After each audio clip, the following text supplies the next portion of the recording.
जम्मू कश्मीर के भारत में विलय से जुड़ी समस्याओं का वर्णन कीजिए। तो बेटा स्वतंत्रता के पश्चात देशी रियासतों की सबसे बड़ी समस्या ये रही कि जम्मू कश्मीर रियासत को कैसे भारत में विलय किया जा सके, क्योंकि वहां का शासक तो हिंदू था पर वहां की जनता मुस्लिम धर्म की थी। जम्मू कश्मीर सीमाएं या जम्मू कश्मीर की सीमाएं भारतीय और पाकिस्तान देश में फैली हुई थी। वहां का राजा हरि सिंह था तथा वह उस रियासत को देश में मिलाना नहीं चाहता था। वह चाहता था कि उस पर वो खुद ही शासन कर सके। पाकिस्तानी रियासत इस रियासत को हड़पना चाहती थी। उसने नाकाबंदी भी की पर यह एक उसका सफल प्रयास रहा। पाकिस्तान ने आक्रमण किया राजा हरि सिंह पर तथा राजा हरि सिंह ने भारतीय सरकार से मदद मांगी और भारतीय सरकार ने इस विलय को स्वीकृत किया। सहमति पत्र को इंस्ट्रूमेंट्स ऑफ एक्सेशन क्यों कहते हैं? रजवाड़ों के भारतीय संघ में विलय होने के लिए जो सहमति पत्र का प्रयोग किया जाता था उसे इंस्ट्रूमेंट्स ऑफ एक्सेशन कहा करते थे।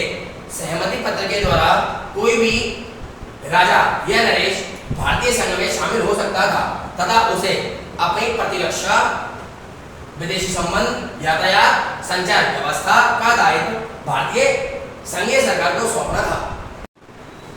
तो बेटा हमारा प्रश्न है कि राष्ट्र निर्माण की चुनौतियों की कोई 3 विशेषताएं लिखिए।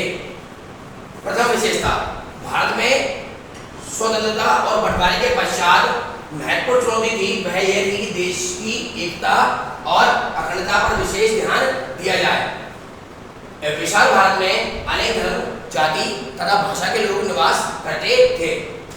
राष्ट्र निर्माण की दूसरी चुनौती यह थी कि देश का विकास किया जा सके। तीसरी चुनौती यह थी कि भारत में लोकतंत्र स्थापित किया जा सके। तो बेटा पेपर में प्रश्न आएगा कि सरदार वल्लभ भाई पटेल को भारत का आविष्कार क्यों कहा गया है?